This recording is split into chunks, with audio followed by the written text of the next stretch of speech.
നമസ്കാരം. മലയാളി വാർത്തയിലേക്ക് സ്വാഗതം. ഇന്ത്യയും അമേരിക്കയും തമ്മിലുള്ള ബന്ധം ഓരോ ദിവസം കഴിയും തോറും വഷളായിക്കൊണ്ടിരിക്കുകയാണ്. ഇതിനുള്ള കാരണമെന്ന് പറഞ്ഞ് അമേരിക്ക ചൂണ്ടിക്കാട്ടുന്നത് റഷ്യയാണ്. അമേരിക്കയുടെ ഏറ്റവും പ്രധാനപ്പെട്ട പ്രശ്നം എന്ന് പറയുന്നത്, അമേരിക്ക എന്ന് പറയാൻ സാധിക്കില്ല, ട്രംപിന്റെ ഏറ്റവും വലിയ പ്രശ്നം എന്ന് പറയുന്നത് ഇന്ത്യ റഷ്യയുമായി അടുക്കുന്നതും അവിടെ നിന്നുള്ള എണ്ണ ഇറക്കുമതി ചെയ്യുന്നതുമാണ്. അവിടേക്ക് എണ്ണ ഇറക്കുമതി ഇന്ത്യ ചെയ്യുന്നതിലോടുകൂടി യുക്രൈനെ യുദ്ധത്തിലോട്ട് റഷ്യയെ കൂടി വലിച്ചഴയ്ക്കാൻ ഇന്ത്യ ശ്രമിക്കുന്നു, നേരിട്ടല്ലാതെ ശ്രമിക്കുന്നു എന്നാണ് അമേരിക്ക കണ്ടെത്തിയിട്ടുള്ള ഒരു കാഴ്ചപ്പാട്. ഏതായാലും ഇപ്പോൾ പുടിനാണ് അമേരിക്കയ്ക്കെതിരെ രംഗത്ത് വന്നിരിക്കുന്നത്. റഷ്യയുമായുള്ള എണ്ണ വ്യാപാരം വിച്ഛേദിക്കാൻ ഇന്ത്യക്കും ചൈനയ്ക്കും മുകളിലുള്ള US സമ്മർദ്ദ ശ്രമങ്ങൾ തിരിച്ചടിയാകുമെന്ന് US-ന് റഷ്യൻ പ്രസിഡന്റ് വ്ളാഡിമിർ പുടിന്റെ മുന്നറിയിപ്പാണ് ഇപ്പോൾ എത്തിയിരിക്കുന്നത്. ഇത്തരം ശ്രമങ്ങൾ സാമ്പത്തികമായി തിരിച്ചടിക്കുമെന്നാണ് അമേരിക്കയെ പുടിൻ ഓർമ്മിപ്പിച്ചിരിക്കുന്നത്. റഷ്യയുടെ വ്യാപാര പങ്കാളികൾക്ക് ഉയർന്ന താരിഫ് ഏർപ്പെടുത്തിയാൽ അത് രാജ്യാന്തര തലത്തിൽ വില വർധനയ്ക്ക് കാരണമാകും. ഒപ്പം പലിശ നിരക്ക് ഉയർന്ന നിലയിൽ നിർത്താൻ US ഫെഡറൽ റിസർവ് നിർബന്ധിതരാവും. റഷ്യയിലെ ഒരു പരിപാടിയിൽ പങ്കെടുക്കവെയാണ് പുടിൻ തങ്ങളുടെ സൗഹൃദ രാജ്യങ്ങളെ ലക്ഷ്യമിട്ടുള്ള US താരിഫ് ഭീഷണിക്ക് മറുപടി നൽകിയത്. റഷ്യൻ എണ്ണ ഉപേക്ഷിക്കണമെന്ന US ആവശ്യത്തെ ഇന്ത്യയും ചൈനയും സ്വയം അപമാനിക്കാൻ അനുവദിക്കില്ല എന്നാണ് പുടിൻ വിശേഷിപ്പിച്ചത്. ഇന്ത്യ പോലുള്ള ഒരു രാജ്യത്തെ ജനങ്ങൾ രാഷ്ട്രീയ നേതൃത്വത്തിന്റെ തീരുമാനങ്ങൾ നിരീക്ഷിക്കും. പ്രധാനമന്ത്രി നരേന്ദ്രമോദി ഒരിക്കലും അത്തരം നടപടികൾ സ്വീകരിക്കില്ലെന്നും പുടിൻ പറഞ്ഞു. അതേസമയം റഷ്യയുമായുള്ള US-ന്റെ യുറേനിയൻ ബന്ധത്തെക്കുറിച്ചും പുടിൻ തുറന്നടിച്ചു. റഷ്യയിൽ നിന്ന് അമേരിക്ക യുറേനിയം വാങ്ങുമ്പോൾ മറ്റു രാജ്യങ്ങൾ എണ്ണ വാങ്ങുന്നത് നിർത്തണമെന്ന് അവർ ആവശ്യപ്പെടുന്നതെന്നായിരുന്നു പുടിൻ പറഞ്ഞത്. മുൻപ് ഇന്ത്യയും സമാനമായ ആരോപണം ഉന്നയിച്ചിരുന്നു. എന്നാൽ അന്ന് അതിനെക്കുറിച്ച് പ്രതികരിക്കാൻ ട്രംപ് തയ്യാറായിരുന്നില്ല. US പ്രസിഡന്റ് ഡൊണാൾഡ് ട്രംപും റഷ്യൻ പ്രസിഡന്റ് വ്ളാഡിമിർ പുടിനും തമ്മിലെ വാക്പോര് വീണ്ടും ഇപ്പോൾ രൂക്ഷമാവുകയാണ്. റഷ്യയെ കടലാസ് പുലി എന്ന് വിശേഷിപ്പിച്ച ട്രംപിനെതിരെ ആഞ്ഞടിച്ചും പുടിൻ രംഗത്തെത്തിയിട്ടുണ്ട്.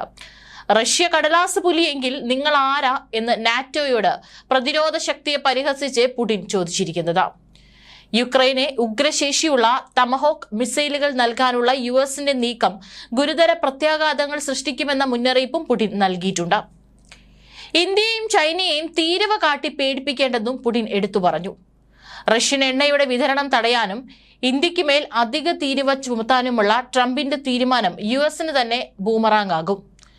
റഷ്യൻ എണ്ണ വിതരണം നിലച്ചാൽ രാജ്യാന്തര ക്രൂഡ് ഓയിൽ വില കത്തിക്കയറും. അത് US കേന്ദ്ര ബാങ്കായ ഫെഡറൽ റിസർവിനെ പലിശ നിരക്ക് കുത്തനെ കൂട്ടാൻ നിർബന്ധിതരാക്കും. ഫലത്തിൽ US സമ്പദ് വളർച്ച തന്നെയാകും ഇടിയുക എന്ന് പുടിൻ പറഞ്ഞു. രാജ്യാന്തര തലത്തിൽ അപമാനിക്കപ്പെടാൻ ഇന്ത്യ ഒരിക്കലും നിന്നു കൊടുക്കില്ല. പ്രധാനമന്ത്രി നരേന്ദ്രമോദി അതിന് സമ്മതിക്കുകയുമില്ലെന്നും പുടിൻ എടുത്തു പറഞ്ഞിട്ടുണ്ട്. റഷ്യൻ എണ്ണ വേണ്ടെന്ന് ഇന്ത്യ തീരുമാനിച്ചാൽ അവർക്ക് $9 മുതൽ $10 ബില്യൺ നഷ്ടമുണ്ടാകും. റഷ്യൻ എണ്ണ വാങ്ങുന്നതിന്റെ പേരിൽ ട്രംപ് അധികാര തീരുവ ഏർപ്പെടുത്തിയാലും നഷ്ടം ഇതേ നിരക്കിൽ തന്നെയായിരിക്കും. പിന്നെ എന്തിനാണ് അമേരിക്കയുടെ രാഷ്ട്രീയത്തിന് വഴങ്ങി ഇന്ത്യ റഷ്യൻ എണ്ണ വേണ്ടെന്ന് വെക്കുന്നതെന്നും പുടിൻ ചോദിച്ചിട്ടുണ്ട്. റഷ്യൻ എണ്ണയുടെ പേരിൽ ഇന്ത്യക്കും ചൈനയ്ക്കുമെതിരെ നീങ്ങുന്നത് US-ന്റെ ഇരട്ടത്താപ്പാണെന്നും പുടിൻ തുറന്നടിച്ചു.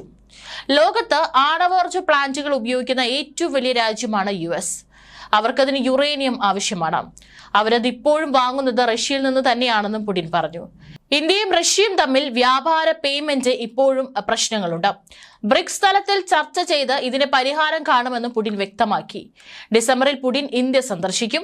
പ്രവർത്തന ചെലവിനുള്ള ഫണ്ട് സംബന്ധിച്ച ബിൽ പാസാക്കാത്തതിനെ തുടർന്ന് US-ൽ ട്രംപിന്റെ സർക്കാർ അടച്ചുപൂട്ടിലേക്ക് വീണതും രാജ്യാന്തര തലത്തിൽ ഓഹരി വിപണികൾക്ക് ആശങ്കയാകുന്നുണ്ട്. US ഓഹരി സൂചികകൾ റെക്കോർഡ് ഉയരത്തിലേക്ക് കടന്നെങ്കിലും മറ്റ് വിദേശ സൂചികകൾ സമ്മിശ്ര ട്രാക്കിലാണുള്ളത്. ഏഷ്യയിൽ ഹോങ്കോങ് സൂചിക 0.48%, യൂറോപ്പിൽ FTSE 0.20% എന്നിങ്ങനെ താഴ്ന്നു. ജാപ്പനീസ് നിക്കൈ 1.57%, ഷാങ്ഹായ് 0.52%, ടാക്സ് 1.280% എന്നിങ്ങനെ നേട്ടത്തിലേറി. US-ൽ S&P 500 സൂചിക 0.06%, നാസ്ഡാക്ക് 0.39%, ഡൗ ജോൺസ് 0.17% എന്നിങ്ങനെ ഉയർന്നു. നിലവിലെ ഷട്ട് ഡൗൺ US-ന്റെ GDP വളർച്ചയുടെ വീഴ്ചയ്ക്ക് വഴിവെക്കുമെന്നും ട്രഷറി സെക്രട്ടറി സ്കോട്ട് ബ്രസന്റ് പറഞ്ഞെങ്കിലും പ്രതിസന്ധി വൈകാതെ അവസാനിക്കുമെന്ന പ്രതീക്ഷയിൽ ഓഹരി വിപണികൾ നേട്ടത്തിലേറുകയായിരുന്നു. ഷട്ട്ഡൌൺ 2 ആഴ്ചയെങ്കിലും നീളുമെന്നാണ് കരുതുന്നത്. US-ൽ ഫെഡറൽ ഗവൺമെന്റ് ജീവനക്കാരെ വൻതോതിൽ പിരിച്ചുവിടാനുള്ള നീക്കത്തിലാണ് ട്രംപ്. US ഫ്യൂച്ചേഴ്സ് വിപണിയിൽ ഡൗൺ നട്ട്സ് S&P എന്നിവ നേരിയ നേട്ടവും രേഖപ്പെടുത്തി. ഷട്ട്ഡൌണിനെ തുടർന്ന് 7 ലക്ഷം സർക്കാർ ജീവനക്കാരാണ് ശമ്പളരഹിത നിർബന്ധിത അവധിയിലേക്ക് പോയത്. റഷ്യയുടെ ഊർജ്ജ ഇറക്കുമതിയിൽ ഇന്ത്യ പോലുള്ള രാജ്യങ്ങൾക്ക് മേൽ അമേരിക്ക സമ്മർദ്ദം ചെലുത്തുമ്പോഴും മറ്റു വിഭവങ്ങൾക്കായി മോസ്കോയെ ആശ്രയിക്കുന്നത് തുടരുമ്പോഴും വാഷിംഗ്ടണിന്റെ കാപട്യത്തെയും റഷ്യൻ നേതാവ് ചൂണ്ടിക്കാട്ടി. ആണവ നിലയങ്ങൾ ഉപയോഗിക്കുന്ന ഏറ്റവും വലിയ സംസ്ഥാനങ്ങളിൽ ഒന്നാണ് അമേരിക്ക. US-ൽ ആണവോർജ്ജം നന്നായി വികസിപ്പിച്ചെടുത്തതിനാൽ അതിന് വലിയ അളവിൽ ഇന്ധനം ആവശ്യമാണ്. ഞങ്ങൾ ഏറ്റവും വലിയ വിതരണക്കാരല്ല, പക്ഷേ അമേരിക്കൻ വിപണിയിലേക്ക് യുറേനിയം നൽകുന്ന രണ്ടാമത്തെ വലിയ വിതരണക്കാരാണ് റഷ്യ എന്നും പുടിൻ പറഞ്ഞിട്ടുണ്ട്. ഏതായാലും അമേരിക്കയുടെ ഈ പ്രശ്നങ്ങളെല്ലാം തന്നെ അവസാനിക്കണമെങ്കിൽ ഇന്ത്യ റഷ്യയുമായുള്ള ഈ വ്യാപാര കരാർ നിർത്തലാക്കണം. പക്ഷേ അത് ഒരു തരത്തിലും നടക്കില്ല. കാരണം അമേരിക്കയുടെ വളർച്ചയ്ക്കായിട്ടുള്ള എല്ലാ സാമ്പത്തിക കാര്യങ്ങളും അമേരിക്ക ചെയ്തുകൊണ്ടിരിക്കുമ്പോൾ എന്തിനാണ് മറ്റുള്ള രാജ്യങ്ങളുടെ ഇത്തരത്തിലുള്ള പ്രശ്നങ്ങളിൽ ഇടപെടുന്നത് എന്നുള്ള ചോദ്യം കൂടിയാണ് ഉയരുന്നത്. ഇതിനെല്ലാം തന്നെ അമേരിക്കയ്ക്ക് ഒരു ഭയമുണ്ട്. നാളെ വലിയൊരു ആഗോള ശക്തിയായിട്ട് ഇന്ത്യ വളർന്നു വരുമെന്നുള്ളത്. ഒരുപക്ഷെ അമേരിക്കയെല്ലാം തന്നെ പിന്നിട്ടുകൊണ്ടായിരിക്കാം ഇന്ത്യയുടെ വളർച്ച.